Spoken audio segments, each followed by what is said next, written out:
My name's Jordan, I'm 28, and my life changed in ways I never imagined the day my son was born. But I guess the real story starts a bit before that, before the hospital bills, before the late nights with a crying newborn, before the silence from my parents turned into something louder than words ever could.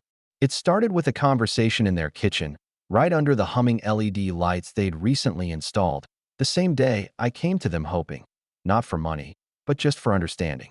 What I got instead was a smirk from my father and a sharp laugh from my mom as I said, "I'm not sure how I'm going to make rent this month." "You're a man. Figure it out," Dad had said, cracking open a beer, already turning away like I was wasting his time. "You've always been a little dramatic," Mom added, her voice light but dismissive, like I was complaining about a stubbed toe instead of crying out from a slowly sinking life raft. I didn't say anything back. Not really. Just gave them a small nod, picked up my keys, and left. But inside, something cracked. Not in a loud, explosive way. It was quiet, subtle, like the sound of ice breaking under snow. And I think that's what scared me the most. To rewind a bit, I wasn't always someone they brushed off. I was their only kid, their miracle baby, as Mom used to say, after a string of miscarriages. I grew up in a modest house with a red door and a backyard that was more weeds than grass, but it was home.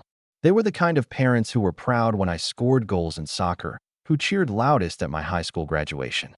But somewhere along the line, that warmth cooled into indifference. Maybe it started when I didn't go to college right away, choosing instead to work full-time and save up for a place with my high school girlfriend, Madison. Or maybe it started when she left and I stayed, trying to rebuild while my friends all moved away and my parents stopped asking how I was. Still, I stayed close. I visited every Sunday for dinner, helped them fix their roof when a storm ripped off a few shingles, even drove Mom to her doctor appointments when Dad couldn't be bothered.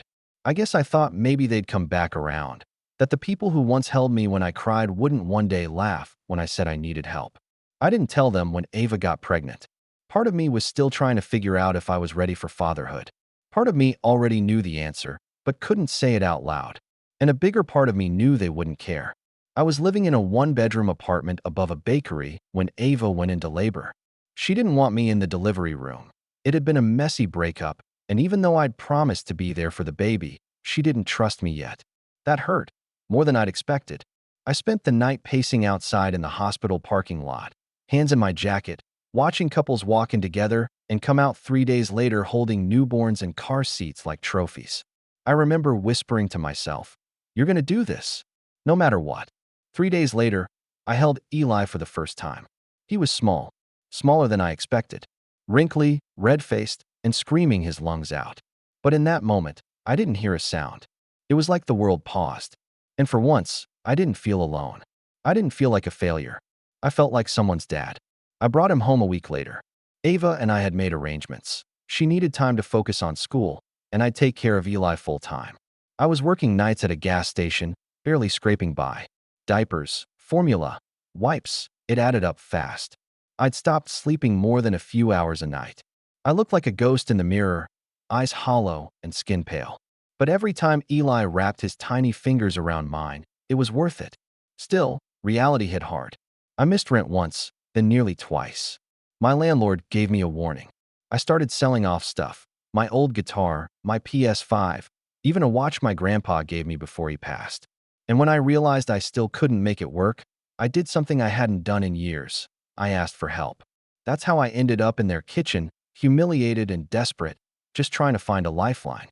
What I found instead was a home theater where my bedroom used to be. I didn't even know they'd renovated. "We figured it was time to make this space useful," Mom said when I stopped by unannounced a few weeks later. She led me upstairs without a trace of guilt. The walls were painted a sleek dark gray, blackout curtains drawn tight. A giant screen where my childhood posters once hung. Reclining leather seats, surround sound speakers, even a mini fridge. I stared at it for a long time. Couldn't bring myself to step past the doorway. I imagined bringing Eli here someday, showing him the old room where I grew up, teaching him to build pillow forts, telling him stories while he drifted to sleep. That fantasy evaporated in an instant. "You should see it when the lights dim," Dad called from the living room. "Feels just like the movies." I left without saying a word. That night, I held Eli a little tighter. I watched him sleep, his chest rising and falling, lips twitching in dreams I'd never know. And I realized something. They didn't just turn my room into a theater. They erased me. They buried the memory of me beneath surround sound and popcorn machines. And for the first time, I stopped hoping they'd come around. I started planning instead, but they had no idea where I went or who I'd become. In the weeks that followed, I kept my distance. I didn't call, didn't visit. My Sundays became sacred, just me and Eli. We'd go to the park when the weather was good or sit on the floor and build towers out of empty formula cans. It wasn't much, but it was ours. The silence from my parents, though, spoke volumes. No one checked in. No one asked how Eli was doing. It was like we had both vanished from their lives without so much as a blink. Then one Friday afternoon, I got a text from my mom. Just one line, "Dinner Sunday?" Like nothing had happened. I almost ignored it. I should have. But I was curious. Curious to see if maybe, just maybe, they were reaching out because they felt some kind of remorse. That maybe they realized what they'd said, what they'd done. So I went. When I got there, the table was already set. Roast chicken, mashed potatoes, that broccoli casserole Mom always made too salty. It looked like the kind of meal we used to share before everything went sideways. Eli was strapped to my chest in a carrier, asleep from the drive over. I walked in quietly and saw them already sitting at the table with my cousin Jason. Jason was my uncle's kid, 3 years younger than me. He was always the golden child to my parents, even though he'd flunked out of college twice and crashed 2 of his dad's cars. But he knew how to turn on the charm, especially around my mom. She always said he reminded her of what I used to be like, whatever that meant. "Look who decided to show up," Dad said, not even standing. Mom was more cheerful. "Oh, you brought the baby." She said, "the baby," like she didn't even remember his name. She didn't ask to hold him, didn't even glance down to see if he was awake. Just turned back to Jason and started talking about some new job he got, selling solar panels, I think. He was all smiles and humble bragging, acting like he'd just invented electricity himself.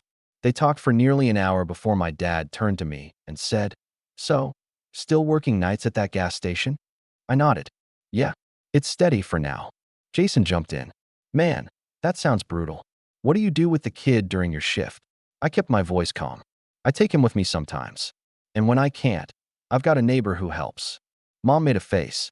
"A gas station isn't exactly safe for a baby, Jordan." "Well, I asked for help," I said, not hiding the edge in my tone. "Didn't exactly get much." Dad looked up from his plate, clearly annoyed. "We raised you to be independent, not to come crying every time things got hard."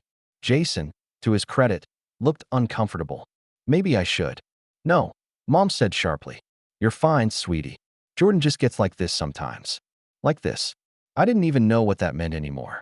Then came the kicker. "Jason might be moving in with us for a while," Mom said cheerfully, "until he gets on his feet." I blinked. "Into the guest room?" She smiled. "No, into your old room. The theater's just a few things, really. Jason could help us move it all to the basement." I stared at her.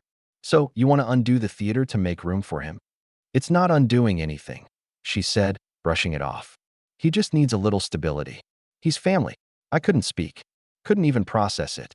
When I needed stability, I was a grown man who needed to figure it out. When he needed a room, the theater got dismantled. "Besides," Dad added, "Jason's got potential. He just needs the right environment to thrive." I swallowed a bitter laugh.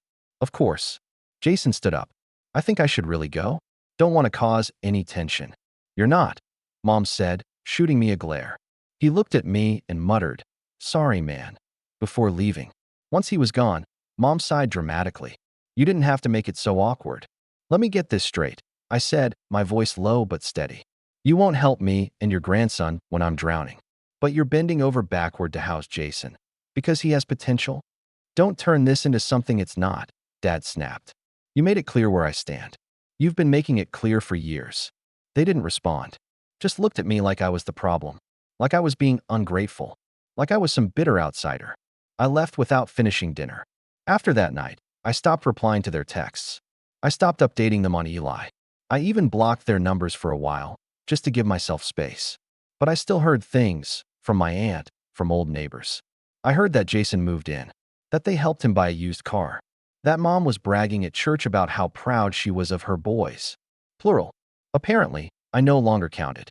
But the worst part came 2 months later when I bumped into my mom at the grocery store.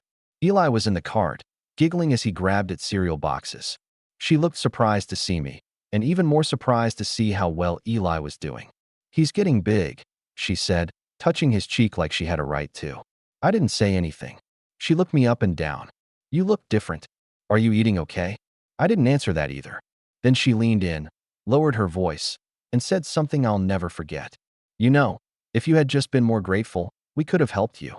But you always act like a victim." That was it. That was the moment. The moment I realized they'd never see me, really see me, for who I was. Not as a son, not as a father, not as a man doing everything he could to raise his child right. I walked away without a word. But inside, something shifted again. Not a crack this time. Something more solid. Cold. Final. They had no idea who I was becoming. But they were going to find out. It was a Tuesday night when the betrayal finally cut through whatever pieces of family I still believed we had. Eli was teething bad, screaming louder than I thought his little lungs could manage. I was pacing the apartment, half asleep, with a cold, teething ring in one hand and a bottle warming in the other. I hadn't showered in 2 days. My uniform shirt was stained with formula and old coffee. But none of that mattered. All I cared about was getting him to stop hurting. My phone buzzed on the counter. I ignored it at first. I was mid-bounce, rocking Eli against my shoulder when it buzzed again. And again. 3 missed calls. 1 voicemail. It was my Aunt Cheryl. That alone made me pause. Cheryl wasn't close with anyone in the family. She was the quiet, observant one, always watching from the corner during holidays, saying little, but never missing anything. For her to call me 3 times in a row, I set Eli in his crib and turned on his mobile, praying he'd settle for just 5 minutes. Then I played the voicemail. "Jordan, it's Cheryl. I know we don't talk much, but I thought you should know before you hear it from someone else. Your parents, your parents posted something on Facebook about Eli. You should check. I'm sorry. My chest went tight. I didn't even open the Facebook app. I hadn't in months. But now my hands were shaking as I logged in. Notifications popped up instantly. Messages, tags, comments. Most from people I didn't recognize. It was a photo, posted by my mom. Eli's face, sleeping in his car seat. Captioned, "Meet our newest little angel, Eli, our sweet grandson who we're so proud to help raise. Red Heart, being grandparents is the greatest joy in the world." I stared at it for a full minute. I didn't breathe. The comments were full of congratulations. "He's beautiful. So happy for you, Mary. You're going to be the best grandparents." They were basking in praise. Likes pouring in. Friends from church, co-workers, even old high school friends I hadn't spoken to in a decade, all gushing about their new chapter. Except they weren't raising him. They weren't even part of his life.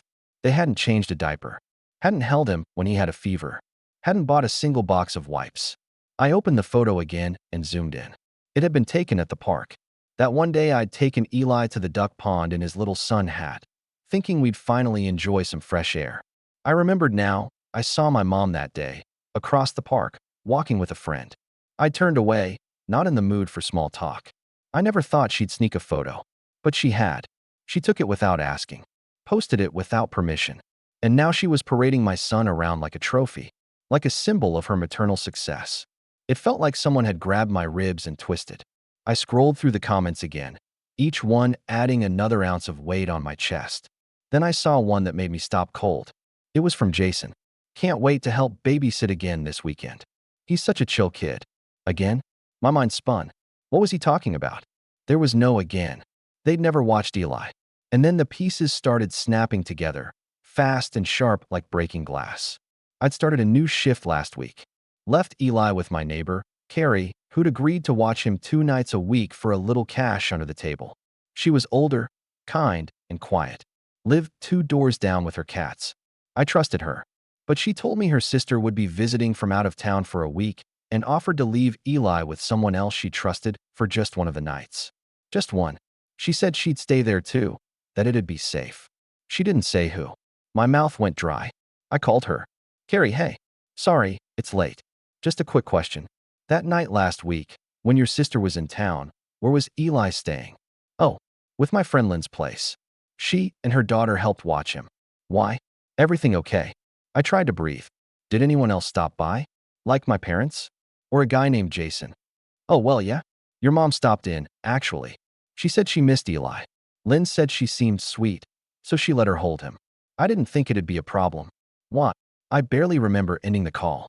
I think I said thank you. I think I was polite. But my hands were shaking. My knees felt weak. They hadn't just used his photo. They'd found a way to hold him.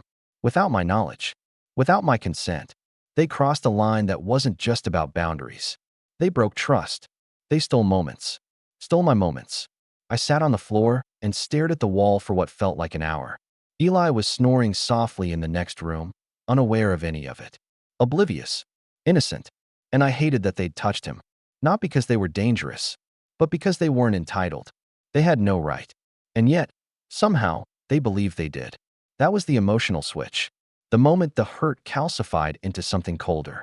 Cleaner. No more bargaining. No more hoping they'd change. That night, I realized they didn't want to change. They just wanted to own the version of me and Eli that fit their story. The next day, I deleted every trace of my Facebook.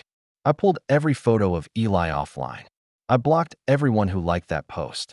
And I made a promise. They wouldn't get to use him as a prop again. Not ever. But they weren't done yet. Not by a long shot. And the next thing they did? It nearly cost me everything. The days after the Facebook betrayal passed in a blur. I went to work. I came home. I fed Eli. I bathed him. I put him to bed. And then I sat on the edge of my mattress, because we didn't even have a couch, and stared at the wall, night after night, numb. Not angry. Not even sad anymore. Just drained. Like someone had reached inside me and scooped out everything that used to make me feel human. I didn't tell anyone what happened. Not Cheryl. Not my neighbor. Not even Ava. What was I supposed to say? That my parents posed as doting grandparents online while ignoring us in real life? That they managed to get access to my son behind my back just to take a photo? That they'd allowed my cousin, Jason, to babysit a child whose name he probably couldn't spell? It all sounded paranoid, even to me. But that was the worst part of all. They hadn't broken the law. They hadn't screamed or cursed or hit me.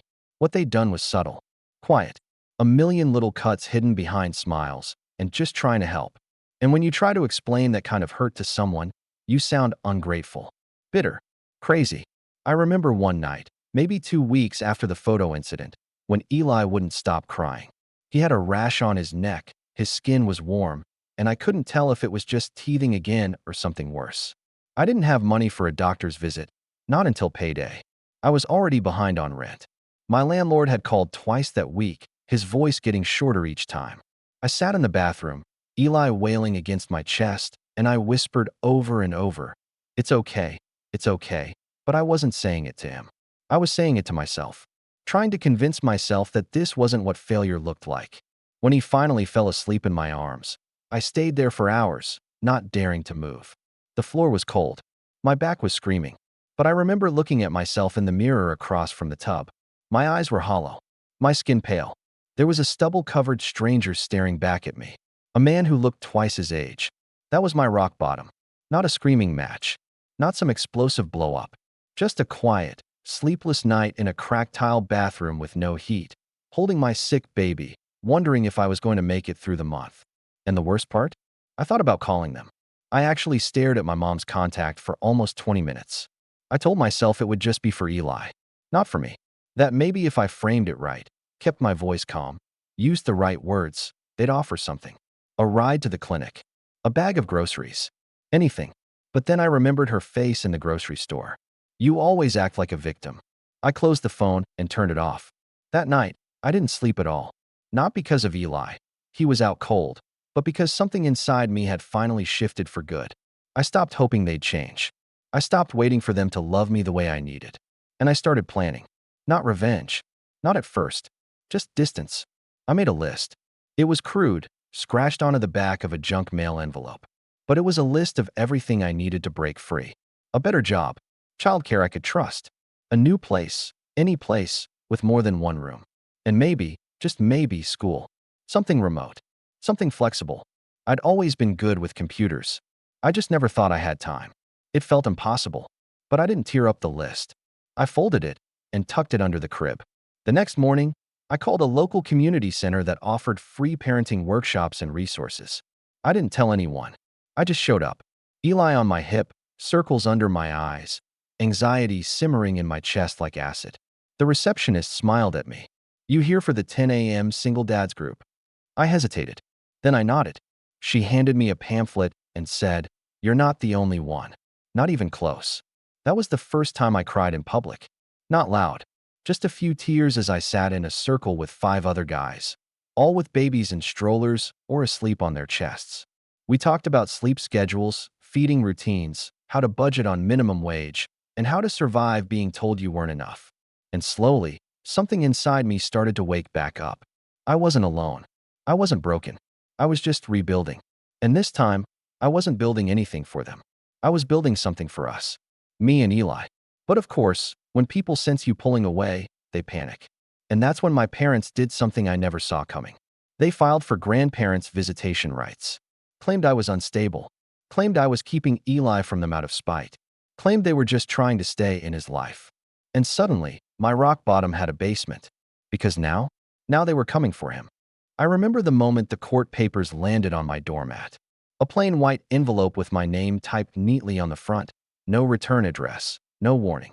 I opened it with one hand while holding Eli in the other, still groggy from his 3 a.m. bottle. My first instinct was confusion. Legalese always looks like a different language at first glance, but then my eyes landed on the words, "Petition for grandparent visitation." It didn't hit me like a punch. It hit me like ice. Not rage. Not even panic. Just cold, numbing disbelief. I sat on the floor in silence for almost half an hour, reading and rereading the document. According to them, I was emotionally unstable, financially incapable, and willfully alienating Eli from familial connection. They even had statements attached from Jason, claiming that I'd become paranoid and aggressive, and that I'd shouted at my mother in public. And all I could think was, they're trying to take him from me, even if just for weekends, even if just for a few hours a month. They wanted a piece of him, control, something to post about, brag about, parade around like a trophy they never earned. But the fear didn't last, because I'd already begun the climb. It had started slowly, in that parenting group at the community center. Someone had mentioned a nonprofit that helped single parents access online education grants. I signed up the same day. Within 2 weeks, I was enrolled in a fully remote IT certification program. Free, flexible, and fast-tracked. The kind of thing people used to look down on. But I didn't care. I studied while Eli napped. I studied while he cried. I studied with one hand on the keyboard and the other patting his back. The gas station job was killing me, so I picked up part-time gig work instead, data entry, virtual assistant stuff, online freelancing. It wasn't glamorous, but it paid more than I expected. And best of all, I didn't have to leave Eli with anyone. I took every small win like it was gold. When I got my first $200 freelance job, I bought a used laptop on Facebook Marketplace to replace my cracked screen one. When I passed my first IT exam, I taped the certificate to the fridge. When I landed my first real client, an e-commerce business needing tech support, I danced in the kitchen with Eli until he puked on my shirt. But I didn't stop. I built a routine. I built momentum. I built a life. Eli started smiling more, sleeping better. I started sleeping too, sometimes even 5 hours a night. We moved out of that shoebox apartment and into a small duplex on the other side of town, just outside the city, where rent was lower and the neighbors didn't smoke under our window at all hours. It wasn't fancy, but it was clean, safe, ours. I didn't post about it, didn't tell anyone. I ghosted the toxic side of the family completely. I kept everything small, quiet, careful. Until one day, I got an email from the nonprofit's career support team. A partner company was hiring junior tech associates. Remote. Full benefits. Decent salary. They were willing to overlook experience if I could pass their assessment. I took it while Eli was watching Bluey on the floor behind me. He fell asleep halfway through, so I finished the test with one foot gently rocking his bouncer.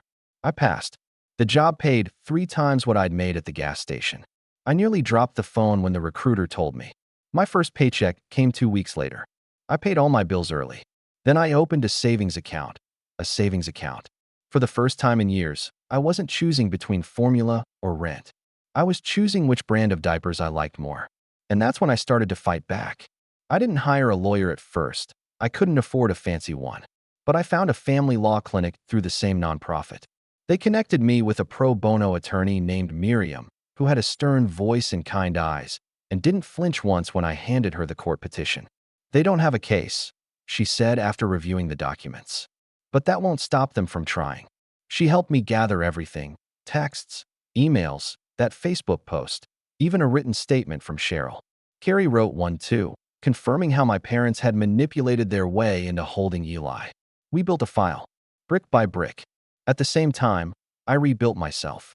I cut sugar, started walking with Eli every morning, got a better stroller, took up journaling just to keep my head clear. I was no longer drowning. I was moving forward. I still didn't sleep much, but when I did, I didn't have nightmares anymore. I started taking more photos of Eli, but not for show, just for us. Memories we could keep. Smiles. First steps. A video of him trying to feed himself mashed banana and ending up with it in his hair. He was growing fast. So was I. One night, I found the old envelope. The list I'd written in the dark, hunched over in that freezing bathroom. A better job. Childcare I could trust. A new place. School. Freedom. Every item was checked off. Except one. Because freedom, I realized, didn't mean hiding anymore. It meant facing them. In court. Letting them see what I'd become. Letting them realize, publicly, officially, legally, that they had no power over me. Or my son. And as the court date approached, I wasn't scared. I was ready. But I had no idea what they'd pull next. Because just before our first hearing, they made one final move. And this time, it wasn't just about me. They tried to bribe Ava. I hadn't spoken to Ava in months. Not because I didn't want to. We were civil, even friendly at times, but we both agreed that some distance was best. She was focused on school, I was raising Eli, and we were figuring out co-parenting slowly, on our own terms. I kept her updated with photos and milestones. She checked in regularly, but never pushed. We had a rhythm, an understanding. So when she called me out of the blue on a Saturday morning, I knew something was off. Her voice was tight. "Hey, are you alone?" Eli was in his high chair, smearing applesauce on the tray. "Yeah. What's going on?" She took a breath. "I think your parents are trying to get custody. Full custody." The room tilted for a second. "What?" "They showed up at my campus yesterday," she said. Unannounced. Said they wanted to talk. I thought maybe something had happened to you, so I agreed to meet. We sat down in a cafe, and they told me. They told me you were spiraling. That Eli wasn't safe. I didn't say anything. I couldn't. They said you were unstable, paranoid, refusing to let anyone help. That you'd cut everyone off, and that they were stepping in to make sure Eli had a chance at a stable family. My heart was pounding. "What did you say?" Ava's voice turned sharper. I asked if they were joking. I let out a breath I hadn't realized I was holding. "They tried to manipulate me, Jordan. They said I was young, that I'd wasted enough time on you, and that if I agreed to sign over primary custody to them, just temporarily, they'd help pay for my tuition. Offered me 10 grand up front." I sat down slowly. "They offered you money?" "Yep. In a manila envelope. Cash. They said it was just to help me get through the semester while they stepped in as real guardians." I felt something rising in my throat. Rage, disbelief, nausea, but I swallowed it. They were calm. Cold. Like they'd done this kind of thing before. And the worst part. Ava paused. "They had documents. Legal-looking ones. They were going to try and get you declared an unfit parent." "Using what?" "Facebook posts and hearsay." They didn't say, but they acted like it was already in motion. Like I'd be a fool not to cooperate. I was quiet for a long time. Then I asked the only question that mattered. "Did you take the envelope?" "Of course not. I told them to leave. But I took a photo of it. I took photos of everything. And I recorded the conversation on my phone. They didn't know." I stared at the ceiling. Slowly, steadily, a strange sense of clarity settled over me. Not panic. Not even fury. Just focus. Because now I had something they couldn't bury. Proof. Real, tangible evidence of manipulation, coercion, and an attempted custody interference. Something any judge, any lawyer, would take seriously. I met with Miriam the next day. When I played the audio, her eyebrows lifted in quiet satisfaction. "Well," she said, sitting back in her chair, "this changes things." We updated our case file. Ava signed an affidavit detailing the incident and submitted her recording. Miriam added new language to our response brief, citing attempted bribery and malicious intent to undermine parental rights. They tried to play a long game, she told me. But they got greedy. That was their mistake. A few days later, the judge granted a temporary injunction barring my parents from contacting either me or Ava without going through legal counsel. It wasn't a final victory, but it was enough to hold them off until the hearing. And that's when things started to really shift. Because, around the same time, something unexpected happened at work. I'd been plugging away at my new IT job quietly, fixing bugs, handling support tickets, doing the kind of behind-the-scenes work that rarely gets noticed. But then I caught a system vulnerability. A big one. Something that could have caused a serious data leak. I flagged it, patched it, and sent a detailed report to my manager. 2 days later, I was in a Zoom meeting with the CTO. And a week after that, I got an offer for a promotion. Full-time. With benefits. Nearly double my current salary. They even sent me a company laptop and offered to cover childcare for the first 6 months if I needed it. I didn't know what to say. For the first time in my life, people were rewarding me for doing the right thing. And I wasn't going to waste it. I used the extra money to hire a private investigator. Miriam had mentioned that it wouldn't hurt to dig into Jason's claims. If we could discredit his testimony, or better yet, prove he'd lied under oath, we'd have a much stronger position in court. What the investigator found, it wasn't just helpful. It was gold. Jason had a record, not a criminal one, at least not formally, but a messy string of evictions, unpaid debts, and a restraining order filed by an ex-girlfriend just 2 years ago. The report detailed his history of unstable behavior, including angry outbursts and allegations of harassment. And better still, he was still living in my old room. On paper, he wasn't listed as a tenant. But there he was, living in the very room my parents had refused to give me back when I was struggling to raise Eli. Living rent-free. While telling a judge I was unstable, we gathered every piece of it. Screen captures, reports, timestamps, photos. We built a file so thick it barely fit in Miriam's binder. The final step? Public pressure. I didn't want to go nuclear, but I needed leverage. So I created a burner Facebook account and posted a simple, neutral message in the local parenting group. What would you do if your child's grandparents tried to file for custody behind your back, while offering cash bribes to the baby's mother and living with someone who has a history of harassment? I didn't name names, but people talked. The post got over 200 comments in 2 days. And wouldn't you know it, word got back to them. I know because my mom called Miriam's office and begged for a meeting. We didn't mean for it to go this far, she said. We just wanted to be involved in Eli's life. But Miriam's reply was as calm as it was final. Then you shouldn't have tried to buy him. The court hearing was now just 2 weeks away. I was ready. They weren't. And they didn't know it yet. But I was about to walk into that courtroom with something they'd never expect. Power. The courthouse was colder than I expected. Not physically, but in the way the walls seemed to hum with tension, like they were built to absorb every strained whisper, every nervous shuffle of feet. I wore a button-down shirt I'd ironed 3 times the night before, even though Eli had wrinkled it again within seconds of me picking him up. He sat in his stroller beside me, gnawing on a rubber giraffe, blissfully unaware that the people trying to remove him from my life were sitting just down the hall, less than 50 feet away. Miriam arrived exactly on time, her briefcase in one hand and a stack of meticulously labeled folders in the other. She gave me a reassuring nod. They don't know what's about to hit them, she whispered. When the clerk called our case, I stood. My parents were already seated with their attorney, a sharp-looking woman in a red blazer who oozed confidence, clearly expecting a quick, clean win. My father avoided eye contact. My mother gave me a tight, polite smile, the kind you give a stranger in an elevator. Jason wasn't there. We'd find out why later. The judge, a tall, silver-haired man named Whitmore, looked through our paperwork for a good 10 minutes before speaking. He had that way of drawing silence out just long enough to make everyone uncomfortable. Let's begin, he said. Ms. Kaplan, you're representing the defendant, Mr. Jordan Reed? Yes, Your Honor, Miriam said confidently. And you're representing the plaintiffs? He asked the other lawyer. Yes, Your Honor, she replied, already pulling out notes. The first 30 minutes were standard. They made their case, that I had become increasingly isolated, hostile to family involvement, and potentially emotionally unfit to raise a child without oversight. My parents nodded solemnly like they were delivering bad news about a distant relative instead of shredding their own son's credibility. Then it was our turn. Miriam didn't raise her voice once. She simply opened the binder and began. She started with character.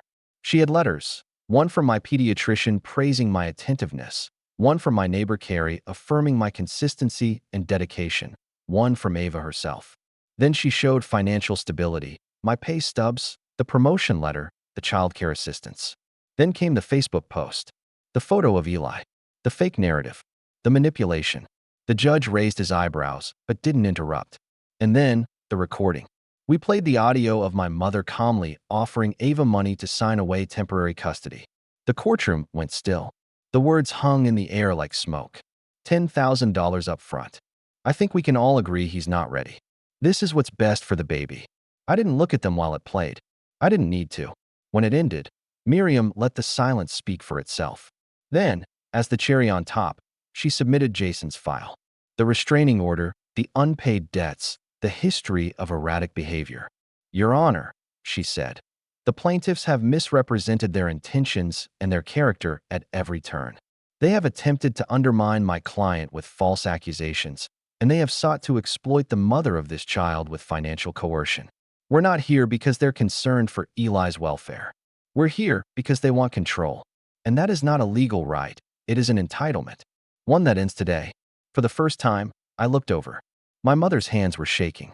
My father was glaring down at the table, jaw tight. And their lawyer? She was silent. When the judge finally spoke, he was calm, firm. This court does not take lightly the decision to grant or deny grandparent visitation. It is a tool meant to preserve relationships, not punish parents or assert dominance. He looked directly at my parents.